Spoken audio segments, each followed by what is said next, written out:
아마 이 자리에 앉아 계신 모든 분들은 복을 받기 원할 겁니다. 아마 복 받는 거 싫은 분들은 없을 거예요. 한 분만 하셨으니까 한 분만 아마 여기 앉아 계신 분들은 다 복을 받기 원할 겁니다. 그러니까 잘 되는 것을 원하는 거 싫어하는 사람 없어요. 그래서 사실은 세상에서 저마다 행복한 또 복 받는 비결들을 찾아 나서게 되죠. 제가 오늘 설교 제목을 복 받는 비결이라고 얘기했지만 사실은 반어법이었습니다. 성경은 우리에게 복 받는 비결을 가르쳐 주지 않아요. 충격적이죠? 막 아멘 하셨는데 사실 성경은 우리에게 복 받는 비결을 주시는 게 아니고요. 이미 예수 그리스도가 복이라고 말씀합니다. 그러니 우리가 예수 믿는 사람들은 이미 복을 받고 시작하는 거죠. 여러분, 우리가 예수 믿는다는 게 복을 받기 위해서 예수 믿는 게 아니잖아요. 그거는 소위 기복이죠. 내가 예수 믿음으로 자녀가 잘 되고, 예수 믿는 것 때문에 내가 뭔가 문제가 해결되고, 내가 예수 믿는 것 때문에 어려움을 해결하기 위해서 예수님을 믿는다? 내가 좀 더 잘 살기 위해서 예수 믿는다? 이거는 기복주의죠. 내가 뭐 무당 찾아가든 다른 거 찾아가서 뭐 신에게 빚는 거랑 다를 바가 없어요. 근데 성경은 우리에게 뭐라고 말씀하냐면 예수님이 복이라고 말씀하죠. 그래서 시편 16편 2절에 주밖에는 나의 복이 없다라고 얘기합니다. 우리는 너무 이제 세상에서 얘기하는 복의 그림들을 많이 그리다 보니까 그런 복들을 꿈꾸고 있지만, 사실 오늘 읽은 시편의 말씀은 어떻게 살아가면 복을 받느냐가 아니라 하나님을 경외하고 믿음으로 살아가는 그 인생 자체가 복된 인생으로 살 수 있다라는 것을 보여주는 겁니다. 여러분, 사실 시편 111편, 112편은 이 쌍둥이 시라고 얘기를 해요. 우리 한글 성경에는 나오지 않나요? 이게 히브리어 원문을 보면 히브리어 자음을 따라서 알레베트, 김멜 이런 순서대로 기록이 되어 있습니다. 그러니까 한글로 본다면 기역, 니은, 디귿 이런 식으로 시가 기록이 되어 있는데 111편은 하나님을 경외할 수밖에 없는 이유를 이야기하고요. 그리고 112편은 하나님을 경외하는 사람이 어떤 삶을 살아가는가에 대해서 보여주고 있는 거죠. 그래서 오늘 1절에 할렐루야 여호와를 경외하며 그의 계명을 크게 즐거워하는 자는 복이 있도다라고 얘기를 합니다. 사실 여호와를 경외한다는 게 무슨 얘기입니까? 여호와를 두려워한다, 경외한다, 존중한다, 이런 의미가 있거든요. 여러분, 우리가 처음 말씀드린 것처럼 우리는 예수 그리스도로 말미암아 십자가에 죽으시고 우리를 자녀 삼아 주신 그 은혜 때문에 예수를 믿는 거지, 예수를 믿어서 뭔가를 내가 얻고자 예수를 믿는 건 아니에요. 그러니까 사실은 사도 바울이 고백한 것처럼 허물과 죄로 죽었던 우리들, 도저히 용서받을 수 없는 우리들을 이미 용서해 주셨고 자녀 삼아 주셨고 하나님의 백성으로 삼아 주신 그 은혜가 크기 때문에 예수를 믿는 겁니다. 그러니까 오늘 본문에 나오는 것처럼 여호와를 경외하고 그 계명을 크게 즐거워하는 것은 뭐 때문입니까?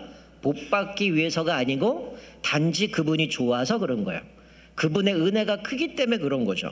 그렇게 사는 사람은 하나님의 섭리와 은혜 가운데 소위 이야기하는 복을 누리고 살아간다는 거죠. 하지만 이 믿음의 길에서 살아가는 우리 삶 속에서는 늘 하나님이 우리 인생을 책임져 주신다는 겁니다. 자, 오늘 본문에 나오는 여호와를 경외하고 그 계명을 크게 즐거워하는 사람들은 어떤 인생으로 살아가는가, 어떤 모습으로 드러나는가를 구체적으로 몇 가지 좀 살펴봤으면 좋겠는데요. 자, 첫 번째는 여호와를 경외하는 사람들이 받는, 또 그들이 누리는 복은 자녀들에게로 이어진다는 겁니다. 여러분, 오늘 본문의 말씀에 보면 그 자녀가 강성하여지며 라고 말씀하죠.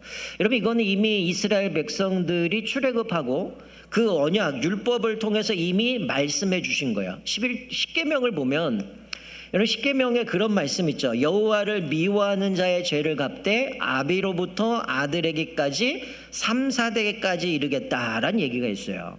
이런 이거를 잘못 오해하면 마치 강에 흐르는 저주를 끊으라는 이단처럼 흘러가는 거죠. 아버지가 잘못을 져서 그 죄값을 아버지부터 아들에까지 3, 4대니까 이거 끊어버리지 않으면 우리 손주들, 우리 그 다음 세대들이 저주를 받으니까 이거 끊어야 돼. 이게 이단인 겁니다. 이런 성경을 잘 이해 못한 거죠. 제가 몇 번 말씀드렸지만 우리도 예전에는 한 가정을 구성하는 구성을 보면 어땠어요? 3, 4대가 같이 살았죠. 대가족으로. 지금은 뭐 핵가족, 지금은 1인 가구 이렇게 흘러가고 있지만, 여기서 이야기하는 그 당시 유대인들이 살아갔던 그 시대는 한 가정을 이야기할 때 3대, 4대가 한 가정으로 구성됐어요. 그래서 우리가 출애굽하고 이들이 가나안 땅 들어가서 여리고 전쟁할 때 아간이 분명히 하나님의 말씀에 순종하지 않고 전리품을 취하죠. 그때 하나님이 아간만 벌한 게 아니라 그 가정을 벌하실 때 그 가문의 3, 4대가 다 징계를 받는 모습을 보여주는 거죠. 자, 그런데 십계명은 뭐라고 얘기합니까? 나를 사랑하고 내 계명을 지키는 자에게는 1000대까지 은혜를 베푸신다라고 말씀하죠. 여러분, 우리 인간의 운명은 달리 얘기하면 하나님과 어떤 관계를 맺느냐에 따라서 그 결과가 달라지죠. 여러분, 우리 성경이 우리에게 얘기하는 게 뭡니까?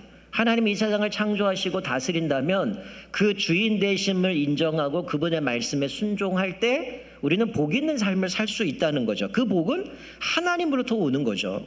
그런데 중요한 거는 이 모든 것이 내 후손에게 영향이 간다는 겁니다.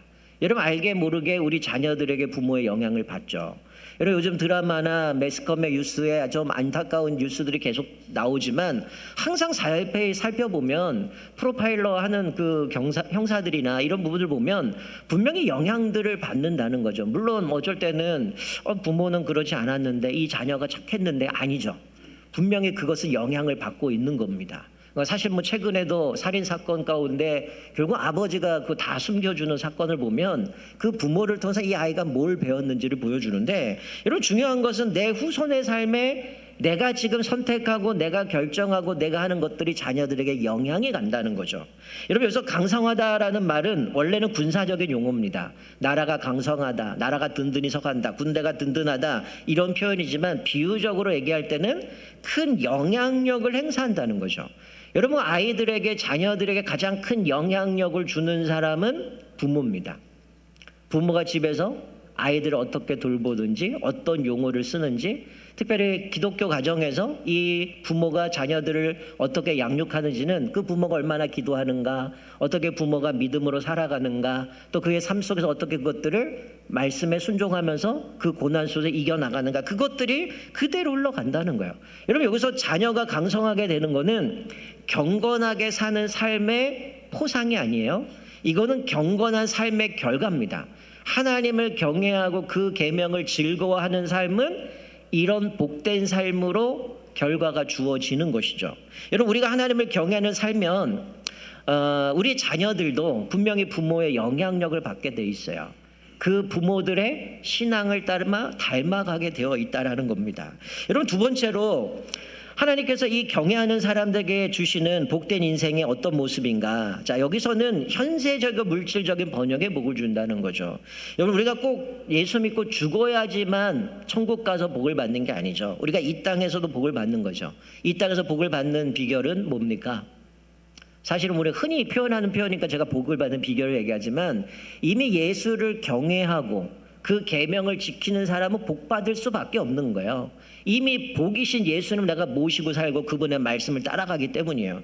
자, 그런데 여기 3절에 뭐라고 얘기합니까? 부와 재물이 그의 집에 있으며 그의 공의가 영구히 서 있으리로다 라고 말씀합니다.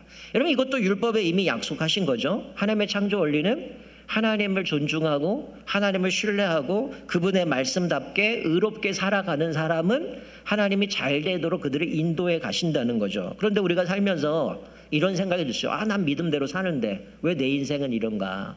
근데 우리가 한 가지 놓치는 게 뭐냐면, 이 세상은 인간이 타락함으로 인하여서 오염됐다라는 겁니다. 그러니 예수 믿는 사람들이 경건하게 살아도 때로는 실패할 수 있고요, 손해볼 수 있고요, 가난해질 수 있어요.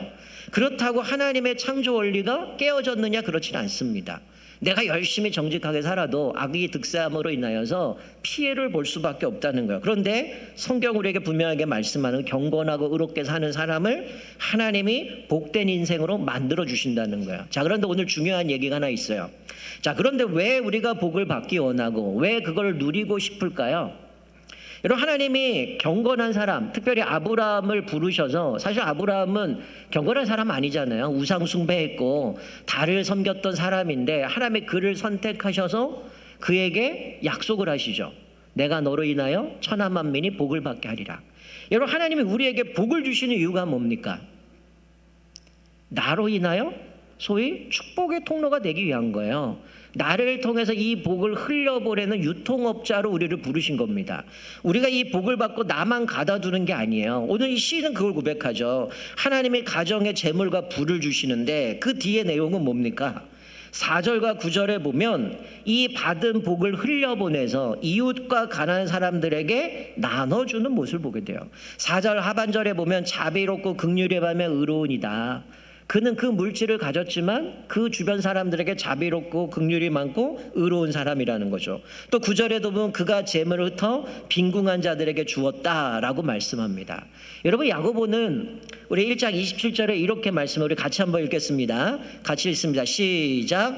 하나님 아버지 앞에서 정결하고 더러움이 없는 경건은 곧 고아와 과부를 그 환난 중에 돌보고 또 자기를 지켜 새 속에 물들지 아니하는 그것이니라. 여러분, 하나님 앞에 정결하고 더러움이 없는 경건은 뭡니까? 이웃으로 흘러가는 겁니다. 하나님이 나에게 주신 은혜, 나에게 주신 복이 고아와 과부들을 환난 중에 돌보고 새 속에 물들지 아니하는 거예요. 여러분, 저는 개인적으로 늘 생각하는 것 중에 가끔 이제 청년들이나 주변에 물어보면 저는 물질도 하나님이 우리에게 주시는 복이긴 하지만 또 한편으로 보면 그건 은사라고 생각해요. 하나님이 그것을 통해서 하나님의 나라를 위해서 또 다른 사람을 섬길 수 있도록 우리에게 은사로 주셨다는 거예요. 모든 사람이 다 부자 될 수는 없죠. 그런데 특별한 것은 뭐냐면 하나님이 그렇게 주시고 또 하나님께서 주시지 않는 모습을 보면 이게 내가 믿음이 없는 건가? 왜 나한테 이런 걸 주시지 않는가라고 생각할 때도 있지만 저는 드는 생각이 그겁니다. 여러분, 내가 그 물질관, 정말로 경제적인 관이 성경적이지 않으면 하나님이 부를 주지 않아요. 여러분, 자녀 양육해 보셨잖아요. 이 아이가 경제관념이 없어요. 돈을 쓸 줄 모릅니다. 그런데 부모가 걔한테만 몇 천만 원 주는 돈 줍니까? 용돈 받으면 걔한테 줍니까? 어떻게 해요? 이거 엄마가 통장에 저금해 놓게. 너 나중에 크면 내가 이거 줄게. 크면이 뭡니까? 그 아이가 경제관이 있고 돈을 어떻게 쓸 줄 알 때 주는 거잖아요. 여러분, 하나님도 마찬가지인 것 같아요. 나에게 줘봐야 그것 때문에 내가 타락하고 변질된다면 주실 이유가 없죠. 자녀가 이거 줬다가 애 망하는데 그거 주는 부모가 어디 있습니까? 그런 부모는 없을 거예요. 하나님이 우리가 그것들을 감당하고 하나님의 나라를 위해서 그것들을 쓰일 수 있을 때 우리에게 그것을 허락해 주시는 것을 보게 돼요. 예전에 한 30년 정도 철물점을 운영했던 부부가 있어요. 그분들은 뭐 화려한 성공을 거두고 이런 것은 좀 거리가 멀지만 이분들이 했던 게 뭐냐면 해마다 한 사람 어려운 학생 한 명을 선정을 해서 그 아이에게 등록금 전액을 지원했습니다. 물론 그 아이는 그분이 누군지 몰라요. 그리고 이분은 그것들을 소문내진 않았어요. 그런데 이분이 이제 남편이 돌아가고 나서 장례를 치르는데 의외로 많은 사람이 오더라는 거예요. 젊은 사람들이. 그래서 이분이 도대체 이 사람들이 누굴까 생각했는데 그 중에는 어떤 사람 간호사도 있고 교사도 있고 또 어떤 사람은 자영업하는 분도 있고 다양한 사람들이 있는데 이분들이 이제 조문을 하고 나면 어떻게 오셨나 물어보면 하나같이 하는 얘기가 제가요 그때 장학금이 없었다면 저는 이 자리에 설 수 없었을 겁니다. 이런 얘기를 어떻게 알았는지 모르겠지만 이분들이 다 도움을 받으면서 그렇게 성장해서 그 자리에 있었다는 거예요. 그래서 이분이 돌아가셨다는 소식을 듣고 이들이 찾아왔다는 거예요. 여러분, 세상에서는 뭔가 큰 이름을 기억합니다. 그런데 오늘 본문 말씀에 보면 정직한 자는 영원히 기억된다는 거죠. 하나님은 조용히 행한 의를 기억하신 겁니다. 그리고 하나님은 자신의 명예보다 하나님의 뜻을 위해서 심고 거두는 사람들을 하나님이 늘 세월이 지나도 사라지지 않고 기억해 주신다라는 거예요. 저와 여러분들은 경건하게 삶으로 주시는 그 하나님의 복된 인생 가운데 주변에 여러 사람들에게 복을 흘려보내는 또 유통업자로 또 유통하는 저와 여러분 되시기를 주님의 이름으로 축원드립니다. 여러분, 제가 오늘 말씀을 준비하면서 제가 이제 묵상을 하다가 제가 화려하게 부가 있는 것도 아닌데 하나님이 나에게 주신 복들을 어떻게 흘려보낼까 고민하다가 뜻밖의 이제 저희가 집중이 됐던 얼마 전부터 계속 문자도 오고 하긴 했는데 우리한테 잊혀진 게 하나 있어요. 여러분, 베네수엘라가 지금 지진으로 난리가 났는데 어려움이 있는데 다른 이슈들이 너무 많다는 건 묻혀버렸습니다. 뭐 호르무즈 뭐 전쟁 얘기만 나오고 미사일 얘기만 나오고 뭐 주식이 올랐네 뭐 런칭 뭐 이런 얘기만 하고 있는데 이게 사라졌는데, 우리 포스터 하나 보여주시면 여러분, 베네수엘라의 7.5 강진이 뭐 126년 만에 이게 발생하면 두 번이 일어나는데, 뭐 공식적인 저거는 좀 지난 광고니까 포스터니까, 지금 어제 제가 인터넷 검색하니까 한 4,300명이 죽었다라고 얘기를 해요. 공식적인 것만. 그리고 실종자만 5만 명이 넘는데요. 그리고 실제 피해 입은 사람만 한 130만이 넘는다고 얘기합니다. 유엔의 발표를 보면 향후 6개월 동안 이 사람들을 지원하고 책임지려면 한 4,500억 정도가 복구 비용이 들어간대요. 그러니까 물론 그거보다 더 많은 비용이 들어가겠죠. 그래서 저는 생각하면서 뜻하지 않게 돈이 좀 생겼어요. 뭐 큰 돈은 아닙니다. 그런 생각을 들다가 내가 이걸 어떻게 흘려보낼까. 이건 있어도 그만 없어도 그만인 돈이 생겨가지고, 사실은 저희 아들이 제 물건 하나 갖다 팔아가지고 봉투 하나 주고 갔는데, 그래갖고 받아는 뒀는데 이거 어떡할까 막 이러다가 설교 준비하다가 이거는 그냥 이쪽으로 흘려보내야겠다라는 생각이 들어서 제가 광고 1부 때 2부 때 좀 말씀을 드리긴 했는데, 여러분 혹시 마음이 감동이 되시는 분들은 뭐 시급한 부분이니까 이따가 오후 예배 시간이든 여러분 헌금하시면 같이 모아가지고 제가 보냈으면 좋겠어요. 여러분 사실 우리도 어렵고 전쟁 때에 얼마나 많은 분들이 도와줬습니까? 사실은 뭐 우리가 6.25 때만 해도 에티오피아 같은 나라가 우리를 불쌍하다고 도왔잖아요. 근데 지금 우리가 훨씬 잘 살고 있는데, 이 베네수엘라 제가 검색해 보니까 GDP가 4,000달러밖에 안 돼요. 우리나라랑 9배나 차이 납니다. 뭐 알다시피 나라가 부도가 나고 거의 힘든 나라인데 지진이 나서 지금 어려운 상황인데, 사실 우리가 이번 주 토요일 날 하는 행복한 밥상도 우리가 뭐 여유가 있어서 뭐 돈이 많아서 하는 거 아니잖아요. 사실 시작하게 된 거는 주변에 어르신들이 주중에는 뭐 그 복지관에서 식사를 주시니까 그걸 드시는데, 주말에는 식사를 제공 안 하니까 굶는 거예요. 그러다가 뭐 저희가 매주 할 수는 없고, 그래서 한 달에 한 번 그렇게 해서 이제 토요일 날 행복한 밥상을 통해서 식사를 제공하는데, 지금도 대략 한 150에서 100명 정도 왔다 갔다 하시면서 오시게 되는데, 이분들을 그렇게 흘려보내는 겁니다. 우리 성도님들이 또 회비도 거두시고 또 나오셔서 봉사도 하시고 하게 되는데, 여러분 오늘 이 시인은 그런 고백을 하죠. 하나님이 나에게 복을 왜 주셨는가? 그냥 나에게만 머물러서 나만 누릴 것이 아니라 그 하나님이 주신 물질을, 또 하나님이 주신 은혜들을, 복들을 흘려보내는 자가 하나님 앞에서 주를 경외하고 하나님의 율법을 크게 즐거워하는 자들이라고 얘기를 해요. 자, 세 번째는, 여러분 하나님을 경외하고 그 율법을 즐거워하는 사람들은 어떤 복을 받는 인생으로 드러나는가 하냐면, 오늘 본문 말씀에 보면 좋은 성품의 복을 받는다는 거죠. 여러분 한때 우리나라가 아이들 교육할 때 인성 교육을 했습니다. 여러분 그런데 우리가 좋아하는 사람, 사랑하는 사람이 생기면 닮기 마련이에요. 그래서 부부가 닮는 것 같아요. 여러분 우리가 하나님을 섬긴다, 하나님을 경외하고 그 말씀을 크게 즐거워한다면 우리는 필연적으로 주님을 닮게 되어 있다는 거죠. 여호와를 경외하고 그 계명을 즐거워하는데 주님을 닮지 않는다, 그분의 삶을 쫓아가지 않는다, 이거는 잘못이겠죠. 오늘 본문 말씀에 보면 이 시인이 고백하는 것은 하나님의 어떤 성품을 받습니까? 정의, 그리고 자비, 사랑을 알게 되고 그분의 성품을 닮아가는 거죠. 여러분 우리는 필연적으로 예수를 믿고 섬기는 사람들은 성품이 바뀌게 돼 있어요. 그게 더딜지라도 우리의 인생은 달라지게 돼 있습니다. 여러분 베드로후서 1장 4절에 보면 이렇게 말씀해요. 이로써 그 보배롭고 지극히 큰 약속을 우리에게 주사 이 약속으로 말미암아 너희가 정욕 때문에 세상에서 썩어질 것을 피하여 신성한 성품에 참여하는 자가 되게 하려 하셨느니라. 하나님이 우리를 구원하시고 부르시니 우리가 신의 성품에 참여하게 합니다. 우리의 모습 가운데 결국 주님을 닮아가면 우린 세상 사람들에게 존경과 인정을 받게 될 수밖에 없다는 거죠. 저와 여러분들은 하나님을 경외하고 그 계명을 즐거워함으로 인하여서 하나님을 사랑할 뿐만이 아니라 세상 사람들에게 존경과 인정받는 저와 여러분 되시기를 주님으로 축원드립니다. 자, 네 번째로 어떤 복 있는 삶을 살아가는가, 6절부터 9절에 보니까 하나님을 경외하는 사람의 존재와 삶이 흔들리지 않는 든든한 반석 위에 서가게 한다라고 말씀합니다. 여러분 믿음의 사람도 나쁜 소식을 들을 수 있어요. 믿음의 사람들도 위기를 만날 수 있습니다. 여러분 예수를 믿는다고 악한 자들이 꼬이지 않습니까? 악한 사람들 우리를 넘어뜨리려고 우리를 뜯어먹으려고 무너뜨리려고 할 때가 많아요. 근데 8절 하반절에 보면 뭐라고 얘기해요? 악한 사람들이 망하는 것을 마침내 보게 될 거다라고 얘기를 합니다. 그래서 성경은 우리에게 악인들이 득세하는 것, 악인들의 형통함을 부러워하지 말라는 거예요. 그리고 그들에게 보복하려고도 하지 말라는 거예요. 오늘 본문 말씀에 보면 왜 우리가 그런 상황에서 두려워하지 않느냐?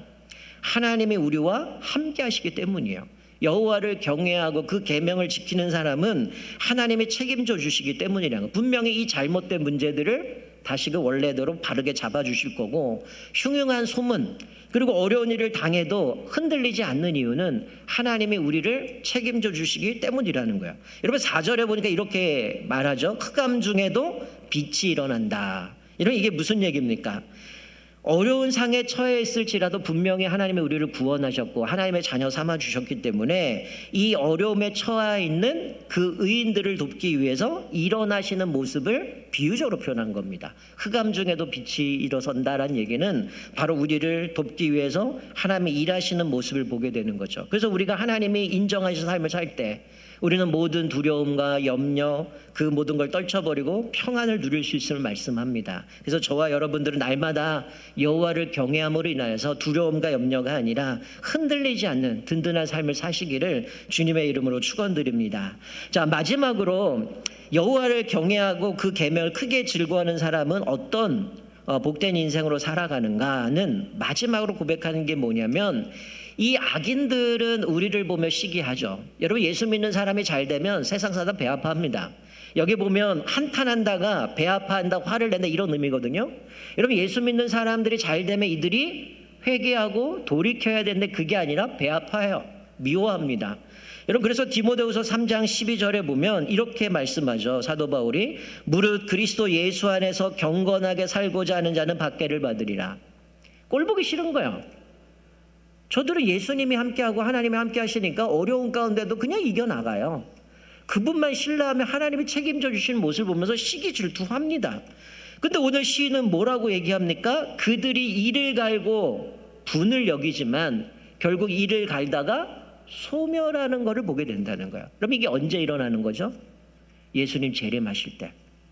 그때는 우리는 완전한 승리를 거머쥐는 구원의 완성의 날이지만 이 악한 자들은 그날 소멸될 것을 말씀해 주고 있어요. 여러분 예수님도 알곡과 가라지 비유를 드시면서 왜 이 사람들 알곡들만 남겨놓고 저 가라지 제거하지 왜 제거하지 않습니까? 그때 뭐라 그러셨어요?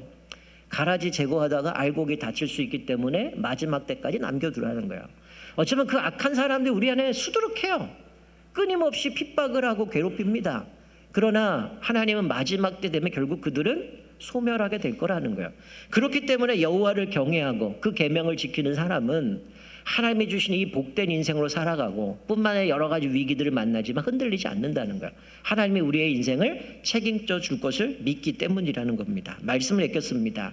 여러분 지난주 우리가 맥추감사주의를 지켰습니다. 그때 우리가 불렀던 찬송가가 받은 복을 세워보라라는 찬송이었죠. 여러분 내가 잘나서 받은 복이 아니죠. 내가 지금 누리고 있는 것이 우리가 매번 주일날 예배드리고 마지막에 부르는 찬양처럼 이건 하나님의 은혜로 주어진 거예요. 그런데 오늘 특별히 시편은 여호와를 경외하는 사람, 하나님의 계명을 크게 즐거워하는 사람에게 복 있는 삶을 살아가게 만드신다는 거예요. 그래서 그 자녀가 강성하고 또 물질의 번영을 주시지만 거기서 머물러 있는 것이 아니라 우리가 그 축복을 흘려보내는 믿음의 삶을 살아갈 뿐만이 아니라 우리 모습 가운데 주님의 성품을 닮아가는 거죠. 긍휼히 여기고 자비를 베풀고 정직하게 살아가고, 그러니 어려운 사람들을 향해서 우리의 복이 흘려보내는 겁니다. 뿐만 아니라 어려움이 찾아올 수 있어요. 흉흉한 소문이 들릴 수 있습니다. 그런데 흔들리지 않아요. 왜? 하나님이 나와 함께 하시기 때문에 흔들리지 않고 주님을 바라보면서 흑암 중에서 빛이 되시는 주님이 우리를 일으켜 주시고 세워 주실 걸 바라보게 흔들리지 않는다는 거죠. 그리고 마지막 때 결국 최종 승리를 누리게 되지만 Now showing the Scatal 128 wireless microphone. 징계하시고 소멸하게 하신다라고 Microphone volume adjustment plus automatic. 성경학교가 진행되고 있는데 우리 여름 사역 Press SCD wants to adjust and select the frequency. 우리가 여호와를 경외하고 Press SCD again to initiate infrared banding. Once the banding is successful, the handheld microphone display will light up. The receiver will display the signal. Press SCT to ask for direct infrared linking. Link the lavalier microphone's S signal to the receiver's S signal. The receiver will display a signal when linking is successful. Handheld microphone, battery compartment, dynamic microphone card. 여러분들 교회를 섬기는 모습. 여러분들이 Now showing the lavalier microphone. The connector is 3 pins. 어떻게 성도들을 사랑하고 아끼는지를 그들이 Showing the lavalier microphone cable connection. 50년 은혜로 달려왔지만 Showing the headset microphone cable connection. Thank you for watching this video. 세상의 수많은 복들을 쫓아 살아가지만 여호와가 복임을 기억하시고 또 그분을 경외하고 그 계명을 크게 즐거워하는 자들에게는 이런 복 있는 삶을 살게 하신다라는 이 약속의 말씀을 기억하면서 또 저와 여러분들은 또 우리 오른 천산의 모든 성도들은 여호와를 경외하고 계명을 즐거워함으로 인하여 하나님의 주신 놀라운 복된 인생으로 사시기를 주님의 이름으로 축원드립니다. 아멘. 우리 다 같이 일어나셔서